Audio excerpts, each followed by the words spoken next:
Hi good afternoon. ఈరోజు కందిపప్పు టమాటా మునక్కాడ చేద్దాం అనుకున్నాను. కందిపప్పుని త్వరగా వేయించుకున్నాను. ఆ తర్వాత ప్రాసెస్ తెలిసిందే కదండి. మనకు టమాటాలు చుక్కకూర ఉంది ఇంట్లో, అది చుక్కకూరతో చేసేద్దాం, కంప్లీట్ అయిపోతుంది ఆకు మొత్తం అని చుక్కకూర వేశాను. పచ్చిమిర్చి, కారం లేని పచ్చిమిర్చి వేశాను. ఒక 4 విజిల్స్ రానిచ్చానండి. మెత్తగా అయిపోయింది. మరి విడిగా మునక్కాడలు పోపు పెడతానండి. ఇప్పుడు పోపులో వేసాను. మునక్కాడ బాగా ఉడికిన తర్వాత ఒక గ్లాస్ వాటర్ పోసేసాను ఇందులో. ఇంకా మునక్కాడలు పక్కన పోపు పెట్టేస్తే అయిపోతుందని నేను ఒక చిన్న బాండలు తీసుకున్నానండి. అది ఇనుప బాండలు పట్టుకునేది. అది రోడ్ సైడు మనం విజయవాడ టు హైవే వెళ్ళే రోడ్లో అక్కడ కుప్పలు తిప్పలుగా ఇనుప పాత్రలు, బాండలు అని ఇనుముకి సంబంధించిన ఐటమ్స్, అంటే మనం కట్లెట్ దగ్గర చూస్తాం కదా, పెద్ద పెద్ద డేగిసాలు అలాంటివి ఇనుపవి పెట్టుకున్నారండి.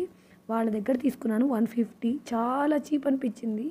ఇదే కానీ మెట్రోలో కానీ స్పెన్సర్లో కానీ ఇంకే సూపర్ మార్కెట్లో చూసి కొన్నా కాస్ట్ అదిరిపోతుందండి. మినిమం అది 500 అంటారు. అట్లీస్ట్ 4-3 ఉంటుంది. కానీ నాకు బయట 150కే దొరికింది. దోశల పెనం కూడా తీసుకోవాలనుకున్నానండి.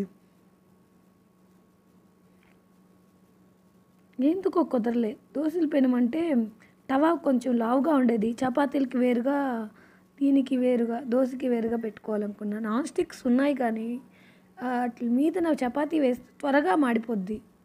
టపా తీసేయాలన్నమాట. అందుకని మందపాటిది అనుకోండి, కబక్కుమని మనం వెనక్కి తిరిగినా మాడదు. మంట లోపల నుంచి ఉడుకుతుంది. అందుకని ఇనుపవి ఎక్కువగా తీసుకోవాలనుకుంటున్నాను. కుదరట్లేదు. కుదిరితే తీసుకుంటాను. ఇంకా అంటే ఆ రోజు 150 ఉండింది నా దగ్గర. అప్పుడు అది తీసేసుకున్నాను. అలా వెళ్తుంటే హైదరాబాద్ దాకా వెళ్ళలేదండి. అక్కడ మెట్రో నదీ సంగమం, ఏమంటారు దాన్ని, సంగమేశ్వరుడు అని నదీ సంగమం ఉంది అక్కడ. ఈ రూట్ నుంచే వెళ్ళాలి, హైదరాబాద్ రూట్ నుంచి. అప్పుడు తీసుకున్నాను. అది పోపు పెట్టేసి, ఏం వీడియో పాస్ అవ్వట్లేదా ఏంటి, అలానే ఉండిపోయింది.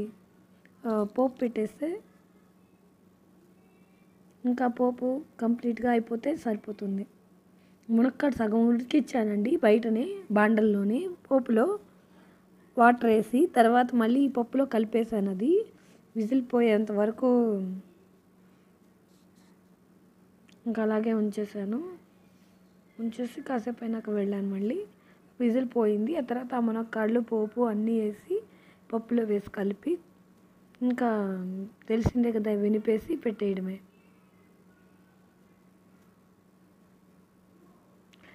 ఏంటో ఈ పప్పులు ఈజీగా చేసేస్తాం. ప్రాసెస్ ఎలా చెప్పాలి, ఎలా పెట్టాలి యూట్యూబ్లో అనేది కొంచెం రిస్కీగా ఉంది నాకు. ఏంటంటే నేను పెట్టేది వెడల్పుగా రావట్లేదు, అంటే స్క్రీన్ మొత్తం రావట్లేదు. స్క్రీన్ మొత్తం రావాలంటే డైరెక్ట్గా వీడియోని అప్లోడ్ చేయాల్సి వస్తుంది. ఈ కైన్ మాస్టర్ యూస్ చేస్తే క్రాస్ అయిపోతుంది, అటు లెఫ్ట్ రైట్ పోతున్నాయి, మధ్యలో సెంటర్లోకి వస్తుంది.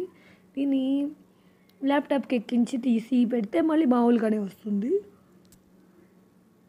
ఈ ప్రాసెస్లు తెలియట్లేదండి. ఇంకా కొంచెం డెవలప్ చేయాలనుకుంటున్నాను ఆ స్కిల్స్. విజిల్ వచ్చింది, కుయ్యి అని. అలా విజిల్ పెట్టే సౌండ్, ఆ విజిల్ తర్వాత మా అబ్బాయి అరుపులు స్టార్ట్ అయ్యాయి.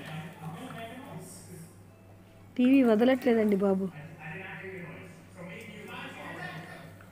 వాడి టీవీ గోలకి ఈవినింగ్ అన్నా నన్ను వదలరా కొంచెం సేపు అన్నాడు. బతిలాడుకుంటున్నాను.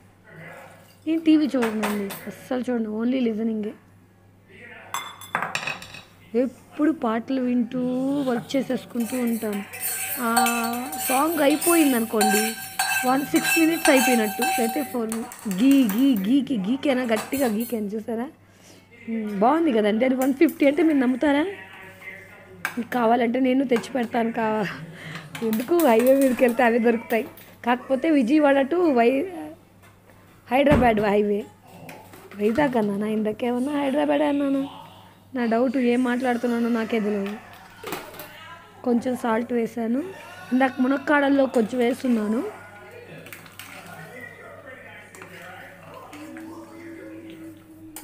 వాల్యూమ్ అలాగే పెట్టేశానండి, డిలీట్ చేయలేదు. ఏమవుతుందిలేండి, బాగానే ఉంటుంది. పప్పు ఉడికిపోయింది. దాని మీద మూత పెట్టేసి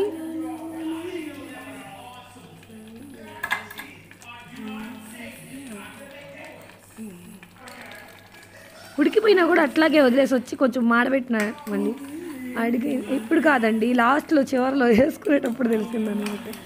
నేను అక్కడే ఉండకుండా వచ్చేసాను సన్న మంట పెట్టి. పప్పు అంటే అంతేనండి, విజిల్స్ వచ్చేసిన తర్వాత పోపు వేసిన తర్వాత 2 నిమిషాలు ఉంటే చాలు. మరీ అంతసేపు ఉండాల్సిన అవసరం లేదు నాలాగా పిచ్చిగా. ఓకే, బాయ్ అండి.